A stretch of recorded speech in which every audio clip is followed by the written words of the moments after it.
Hey, what's up guys? I'm back with another video. So in this video I wanted to kind of talk to you. I wanted to help out my subscribers, as well as I noticed a few people throughout my trucking career have constantly brought up, facts like I'm always under the gun, I never have enough time to take care of my personal needs and stuff like that. So this is going to be the first part of a multi-part video. It's basically going to be discussing how to maximize your money out here on the road. We're all away from our families. This isn't a holiday or a vacation. We're out here to make some money, right? So in this video, I'm going to talk about time management.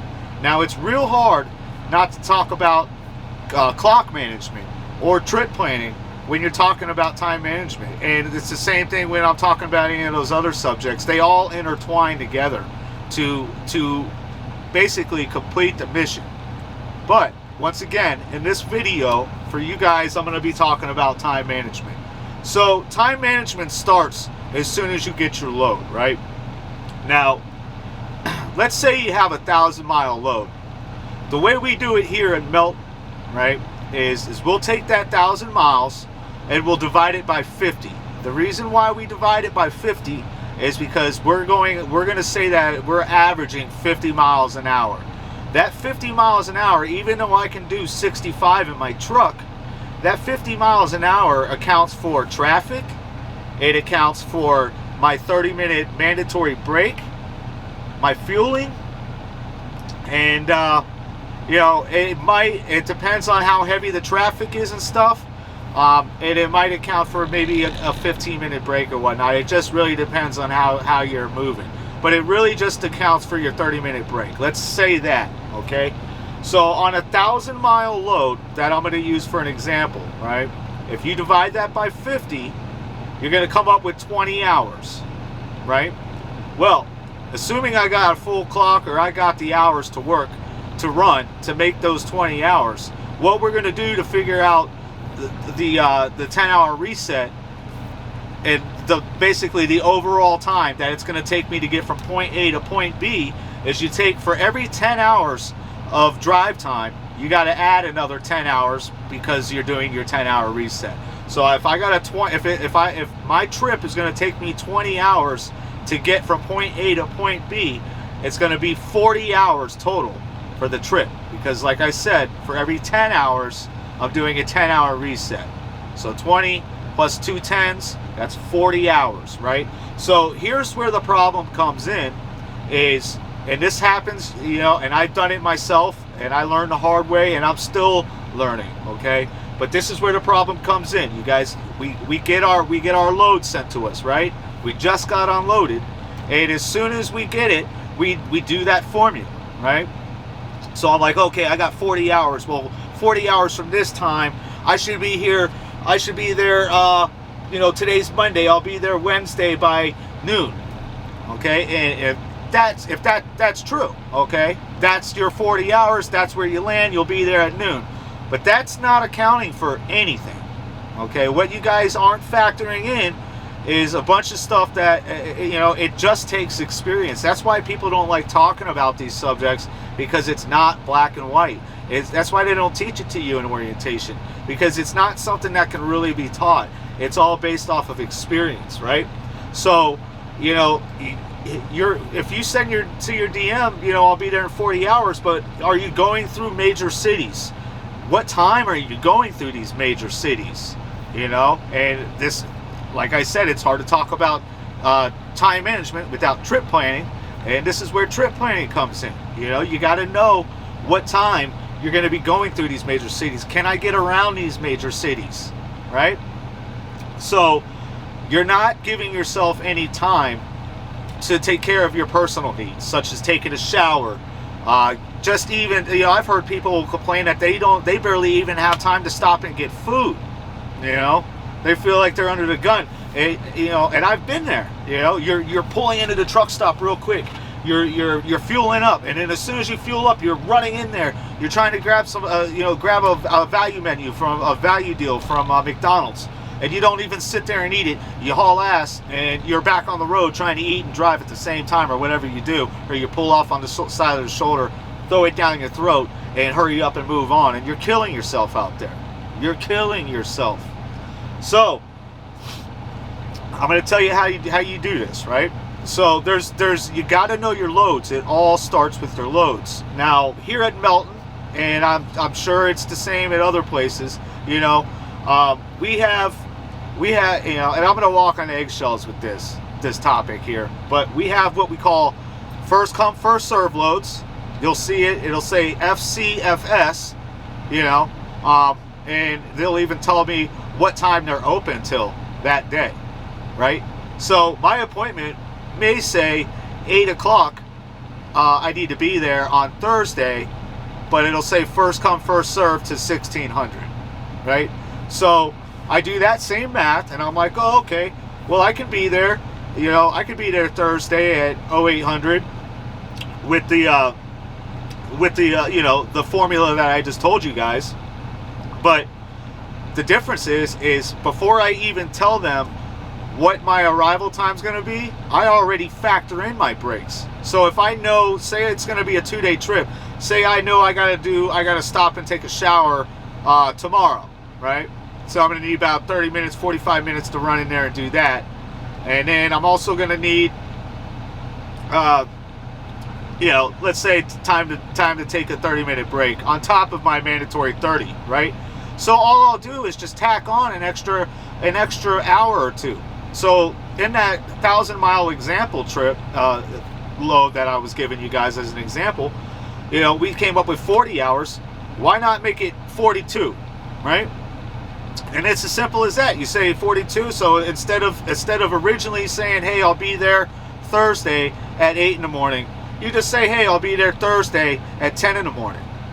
And they'll be like, okay, appointment scheduled Thursday at 10 in the morning. What you just did there, yeah, you can be there at 8, but you also just gave yourself 2 more hours that you know you have, and you can split that up over the days, or you can take it all in one day, however you want to do it. It's all about the time management. But you just gave yourself those 2 hours to get your stuff done that you really need to get done, right? So that's the first topic. You'll also see loads that end with a 5-9 when you get dispatched to them. Those aren't, you know, those loads, they haven't been scheduled yet as an appointment. They're not solid appointments. So your DM is waiting for you to do the math and to come back and say, hey, I'm going to be there at this time. That's your opportunity to give yourself those hours. Okay, so you'll see a FCFS load. You'll see a load that says 1259, 859, 759, whatever 59. Usually those loads, at least with my company, and I'm pretty sure with Trans Am, my previous company, those loads meant that they haven't scheduled an appointment yet. They're waiting for your response, basically. That's what time they would like for you to be there by. You know, obviously you want to try to get there by them that time, but you have a little bit of leeway there to where you could say, hey, instead of 7:59, I'm showing I'll be there at 9:59. Okay? Now, obviously, you don't want to do this all the time, right? And then you'll have your strict loads. So, you know, it all varies with every company. And every company, I'm sure, has the same kind of format. You just have to learn the loads that you get, you know. My DM is very cool about it. She'll be like, hey, Jason, you know, when I say 8 o'clock, this load has to be here at 8 o'clock. Sort of like this load that I'm on right here. It's a JIT load. It's a just-in-time load. They need it here at 8 o'clock. No ifs, ands, or buts about it. You know, no tomfoolery messing around with this. So I gotta make sure that I get it there at 8 o'clock, right? Another thing you can do is pay attention to your hours, guys. If you know that you're running on recaps, and I'm not going to go into explaining what recaps are. There's plenty of other YouTube videos out there that explain that. But if you know you're running on recaps and you got, say, you know, you got a 5-hour day coming up the next day, maybe that's the day to do your laundry.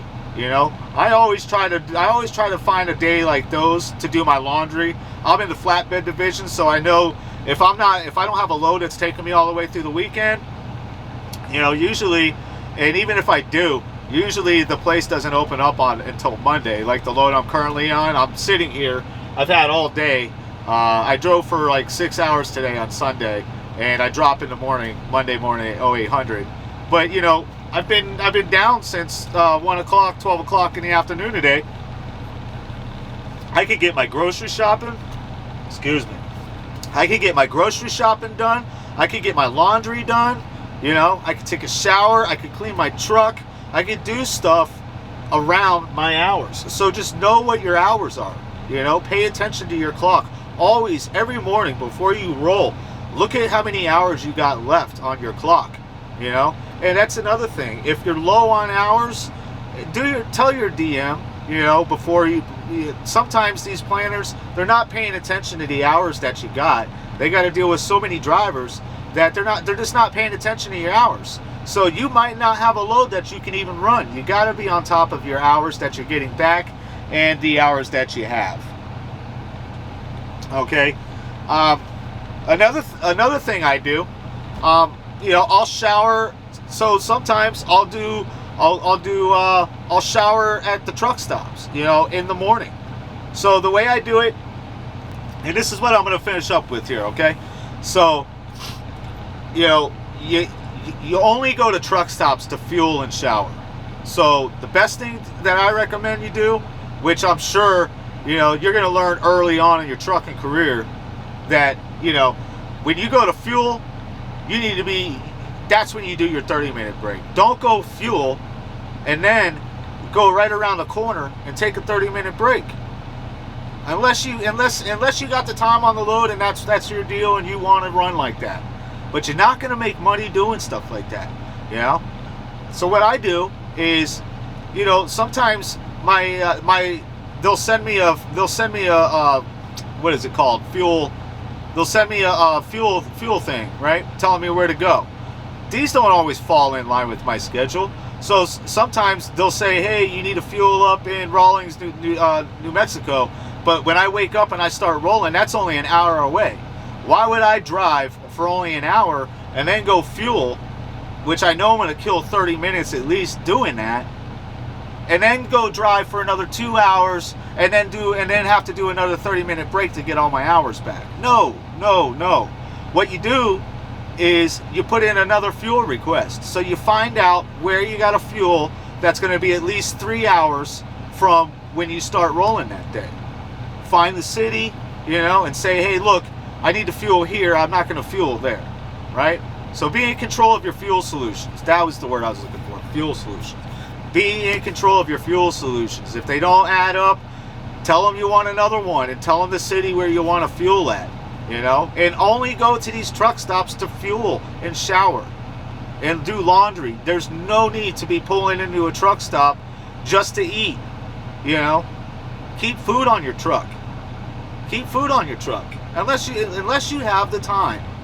But, you know, if you're out here trying to make money, do some grocery shopping, keep food on a truck, pull into a rest area if you have to, make yourself a little sandwich and burn it. Take off, you know? And what I also do is, you know, as far as my showers go, so one day, let's say I got a 3-day trip. Maybe one day, Monday, I got to do the fueling, right? So I'll do my 30-minute break and I'll fuel at the same time. Okay, then Tuesday, I'll run for like the 3 hours. I'll roll into a Love's, and I like to do it where it's like 10 o'clock in the morning, right? 11 o'clock. I'll roll into a Love's. Everybody's gone, so I can park the truck.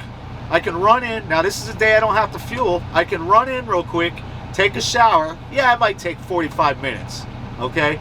But I'm in and out of there in 45 minutes.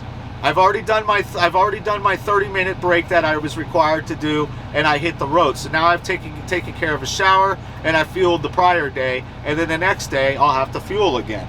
So that's just something else that I do to try to manage my time and maximize my money out here on the road. Eat while you're unloading, while you're getting unloaded or loading. You know, I know as a flatbedder, that's easy for me to do. As soon as I either I'm waiting for them to load the truck, I'll make a sandwich back there and eat. That way I'm not hungry and I know I can run as soon as I'm loaded and I can take off and put down some miles. Same thing with getting unloaded. As soon as I'm done with all the folding of my tarps and the unsecurement, you know, now I'm waiting for them to take all the stuff off. I'll jump back there, make myself a snack, a sandwich, throw something in the microwave, eat, you know, and get it taken care of that way. So, you know, just constantly be looking for ways to multitask and take care of multiple things in the same amount of time, if that makes sense. You don't want to be stopping and doing 30 minutes here, 45 minutes there, 30 minutes here. You know, you guys are just going to kill yourself. And you also, you know, if you get anything out of this, guys, you have to take control of your loads. You're the captain of your own ship, okay? When you get the load information in, you let them know what time you're going to be there, how long it's going to take you. They don't know what kind of personal needs you need to take care of, you know? And that's all I can say about it. After you're running for a little bit, you'll start figuring it out. Listen, guys, I hope this has helped some of you guys out there, and at least answer some questions. If you like the video, hit the like button, hit the subscription button. I'm going to be coming out with my next video after this. It's going to be talking about trip planning, and I hope to help you guys out further with that. Hit the notification bell so you know when these videos are coming out, and that's going to be it for this one. Take it easy.